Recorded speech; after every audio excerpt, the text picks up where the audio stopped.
बात नहीं बताई। हम ये कहना चाह रहे इन महापुरुषों के संगत से ना भगवान की याद बनी रही थी। हैं? तुम यहाँ आ गए तो देखो हनुमान जी की याद है कि नहीं। अब बागेश्वर धाम पे हो तो क्या फायदा है? दो फायदा है, भोजन भी और भजन भी।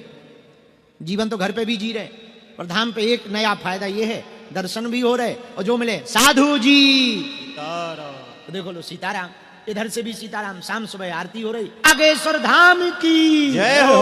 लो तुम भी जयकारा लगा रहे, बिना भजन करे भजन हो रहा। पूछो ना, ये मन राम तो इतना है, भजन करन में आलसी, भोजन में तैयार, और तुलसी ऐसे नरन को बार बार धिक्कार। पूजा में बैठो तो सुई जैसी चुभती हैं, और आदमी पूजा करने के बाद मोबाइल की तरफ ऐसे भागता है जैसे भगवान ने ओटीपी भेज रखा।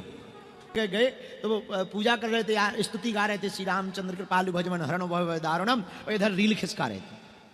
उनका भैया कुछ कर लो, ये स्तुति बंद कर दो, यही चलाओ। हाँ उनका रील बंद, रील ही चलाओ, काहे को स्तुति कर रहे? अरे बोले नहीं महाराज चेक कर रहे थे, न्यूज का है। हमने कहा वो बाद में नहीं कर सका था न्यूज चेक, लेकिन ठीक है भगवान की। मंदिरों में भी अब आजकल तो ये भगवान मोबाइल इतनी खराब, कुछ लोग, ये दो आदतें बहुत खराब हैं, एक गुटखा की एक मोबाइल की। कुछ लोग सोच कर्म करने जाते हैं तो बिना खाए नहीं जाते, खा के ही जाएंगे।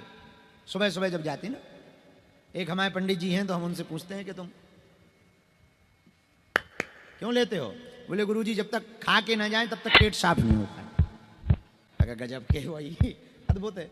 तो कुछ लोग ऐसे ही मोबाइल है, मोबाइल जब तक ना ले जाए बोले मन ही नहीं लगता है। एक आदमी तो बड़ा गजब का जोक कह रहा था, बोले भगवान भले ही हमें नरक में भेज दो, बस डाटा चार्जर और मोबाइल दे दो।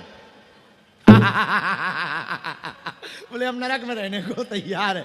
हम कहा ठटरी के बड़े जरूरी थोड़ी है, डाटा चार्जर मोबाइल मिल जाए, वहां सिग्नल रहेगा, वहां क्या करेगा? बोले नरक में रील खिसकाएंगे।